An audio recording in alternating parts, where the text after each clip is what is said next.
everybody. Welcome to AQ Lighting live stream. You know, for all of you who are tuning in to see Cynthia, I'm not. I'm Tom, and this is Brian. You're getting probably at least used to seeing Brian every day. Cynthia had an engagement, so I'm sitting in. Brian, what are we going to do today for these nice folks? We are going to introduce our PASH line. These are a little bit larger shades. We have so many of all different shapes and sizes, so we just chose the larger ones to display today. Most of these are about 7.5 inches in diameter with the a 1-inch stem. The 888 over here, one of my favorites, a little bit larger. What's that, 8.5, I think? Yeah, about 8.5. Yeah. Where the other line of PASH, which I'm sure we'll do later, but they average right around 5.5 on the shade with a 3/4 stem. So that's the big difference. Brian will talk about the 4 different designs we have up here. And so, I mean, it's just the shade. The stems are all the same. Right. The sockets are all the same. You can put the same bulbs in it. So that it's just changing the shade out. The shade will throw a different pattern. Like this one here is going to a lot more light go out the side. Right. Same with the 888. This one here is going to bring it down more. Same with the 311. It's going to bring the light down a little bit more. But it's essentially just, it's all about looks and what you like. Whether you like bronze or whether you like a raw copper or maybe matte black finish. Right. It's just preference and what you like to see, what you want to see in your yard or next to your driveway or next to your sidewalk. So these are now, a lot of materials are used out in this outdoor landscape. What are our materials made of? So pretty much anything that has a color to it like this, they're all brass. This is powder coated brass, this is electroplated brass, and then these are all raw copper. So this is copper. There's no finish, there's no clear coat. This is gonna patina brown, and the rest of them are gonna hold up beautifully. Anybody that's ever had aluminum in their yard, they know that aluminum really corrodes. These brass, this will not disappear on you. This is not going to turn all powdery and you eventually disintegrate. Right, like aluminum has a tendency, and yes, they've come out with some really good aluminum. I think Lumion absolutely has a great aluminum, 5-year warranty on it. This is lifetime. Much thicker aluminum. One thing I will mention is the copper. What I love about the copper, you mentioned patinas, and it does. It becomes a beautiful copper. Maybe we'll have a live stream day. I have copper in my yard to show you what it does compared to what it looks like brand new. But you never have to worry about any fading with the copper. It's going to patina. It's going to turn a brown. Unless you're right on the ocean, you're not going to get green streaks through it. Only if there's a lot of salt content in your air where you then start maybe getting some green in it, right? But deserts, high deserts like California, boy, just beautiful. Yep. Doesn't matter what we do, and we've checked into a lot of sealing, everything else. Anything we put on a material man-made will eventually fade. Sorry to say it, we love to tell you it'll never happen, but if it's man-made, God's going to take it out. So Mother Nature's very tough on things. With the raw copper, there is no finish. This is Mother Nature's goods. Therefore, all it can do is make it change color. It can't fade it. So that's one thing why we carry a lot of copper and why it's so beautiful. So Brian, you got a lot here. If you want to just go through and just cut. I know this is my favorite.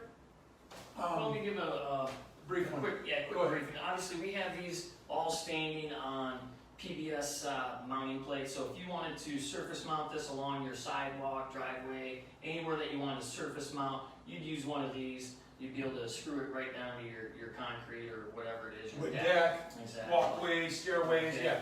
So what I wanted to do is talk a little bit about wiring them as well.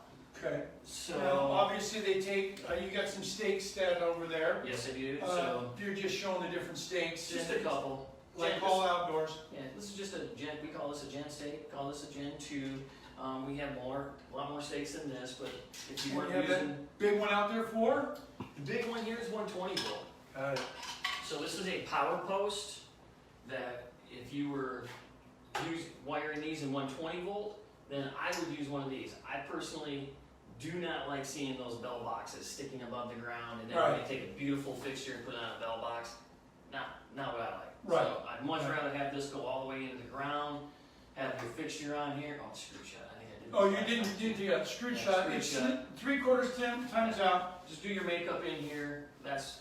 So what you do is, if you were doing it, obviously code on 120 is a lot stricter. You got to be 18 inches up. So as you make your turn up with your conduit, then you enter into the power post. And once you've entered into the power post, that's where you do your makeup, like Brian says, and put it down there. Then you're protected to code and whatnot. So you wired, one thing about our PASH that is different is we use a universal JC bipin socket that you will listed for 120 or 12 volt. Exactly. Up to, I believe it's 600 amps or 600 watts or whatever. It's more than anybody would ever do, especially with LED. We're not pulling anything. But what we do unique is we do give it with a bare copper ground wire, correct? Along with the tube. AC current won't matter. It won't matter on your polarity, but we do make it so it is safe to use in a 120 volt because we got the ground fixture is grounded, and you're running. Most people are getting out of 120 volt in a residential application, but it's still there. We temporarily wired one up for you, as you can see. That's all we did. We just took a power cord, ground to ground. These two wires don't matter, whether you have a common and neutral, which one is which. I just simply wired this to a cord just to show you. I'm going to plug it in. Okay, there. And there you have it. It's that simple. What I want to explain to people, though, I've had many people accidentally order the wrong bulb. So if you have a low voltage system and you order a 120 volt bulb, this isn't gonna, it's not gonna turn on. And you're gonna think the bulb's bad. And you're gonna think it's the bulb. It's not the bulb, it's just designed to run on 120 volt. Check the label. That's exactly right. If you have a high voltage, a 120 volt system, and you order a 12 volt bulb, it's going to get very bright, very fast, and then that's it. Yeah, it's going to be very bright for a very split second time. So this is, I'm holding, in fact now I'm confused, I'm going to test these now. I'm holding a 120 volt bulb in one hand and a 12 volt bulb in the other, and now after I'm done here, I'm going to test it in 12 volt, because I know if I test it in 120 volt and I do the wrong one, it's gone. Not a good deal. Exactly. Yep. So it can be confusing, just pay attention to your voltage. Now, another thing we're going to do real quickly today, we thought it would be a good time to introduce a new product that we've tested a long time, and Quick Connects. We've always said that we're not real crazy about Quick Connects. For good reason. We don't, they just don't hold up like they used, like an actual wiring, wire nut, like Brian showed you.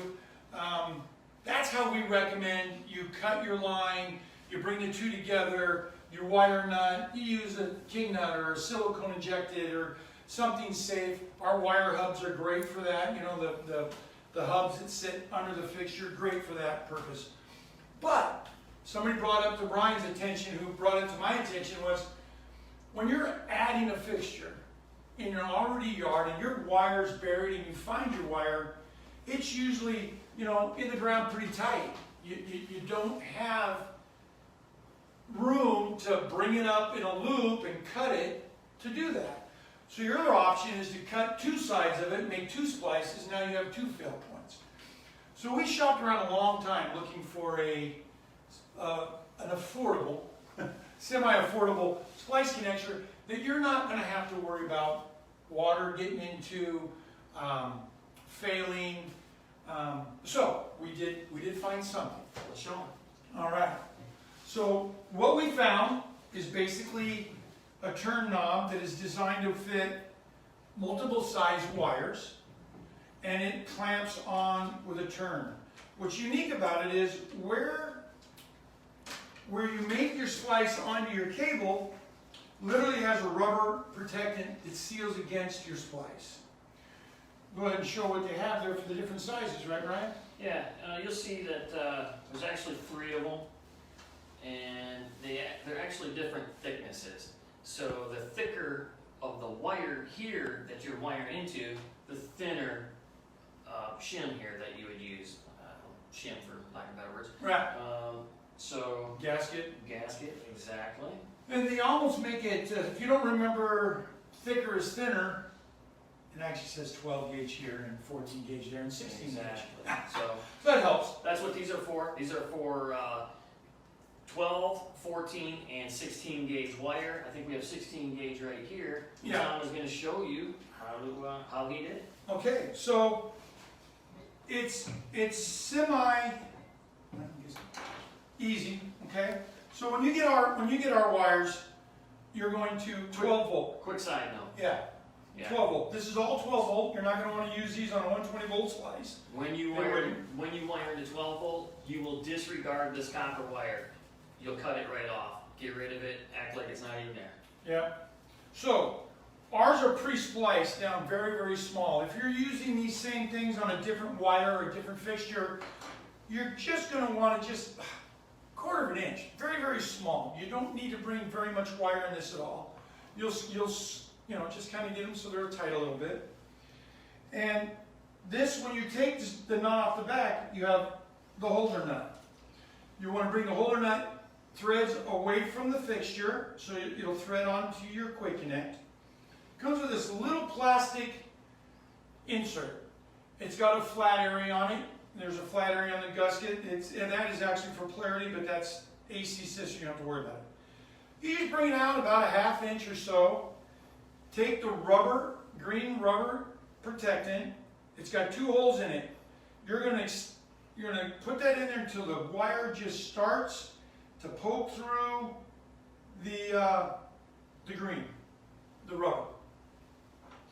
You'll see there's a notch, a flat side and a notch on it. You will take the notch in and line it up with this notch, and you will just slightly start to insert it. Make sure everything's lined up. You'll feel it make connections with it, something in there. Then just screw it down tight. And now you have just installed the fixture, the quick connect to the fixture. And then it's just a matter of, we have one of both colors, I believe here. Then all you do is you slide it in there, hold it down, and make connection till it's straight. Now you've got a gasket down there that holds it in place. Where it's made its stab into the wire has rubber around it. And that's it. There you have it. So lights, camera, action. There is 2 quick connects done. Ones that I think that would be, for quick connects, the best we're going to get. I was telling you this is my favorite one, and it is. It happens to be in my yard. I don't know if the camera's picking it up, but you can see that this has a drill pattern all the way around it. So not only does it cast a nice shadow down, obviously 11-inch stem or 17-inch stem, it's up to you if you want the height of your fixture, but as you can see, the top has the lights coming through the top. Just so when it's out in your yard, it's just got that little extra shot of design. Of course, then you see it much better at night than you do now. But that's it. We do now have quick connects for those who want to add a fixture to an existing line. We're still going to recommend, if you're putting new wire in, do it the right way, or our way that we suggest. But for those that don't want to cut, double splice, we believe these connections are going to hold up well and they're going to be used well. So there you give have us a thumbs up if you guys like it. How do you create a green patina? How do you create a green patina? So if you wanted to patina green, what I would recommend is go and buy some, right when you get it, go buy some plain yogurt. Now this goes for all of it. If you just want it to bronze patina on its own, and you don't want to wait for usually 3, it's going to constantly get better, but if you want to get that patina going real good and you want to control that it's nice and even. The other thing we forgot to mention is, when you're unpacking this, guys, you're going to want to make sure you use gloves or you wash it real good, because if I do this, just like I did there, walk away from it, 3, 4 days from now, you're going to see my thumbprint. Because the oils from my skin and the acids from my skin are going to get this to start patining. So, if you want a green patina, go buy a big tub of plain, non-flavored, non-fat, regular fat, no matter, yogurt. And all you need to do if you want it to patina is to mix some salt into it. Mix it up real good, get your hands all full of it, and wipe it thoroughly all over your copper fixture, everywhere. Put a good old-fashioned layer of, yes, yogurt. Put it out in your yard, and do it after you mark it, out in your yard, let it sit. Let that sit for about, do it during the day, and the next morning when your sprinklers come on, it's fine. Let it sit for a couple days, then go out and squirt it down. 3 to 4 days, you'll have a patina fixture. The salt content will then start to get the green patina on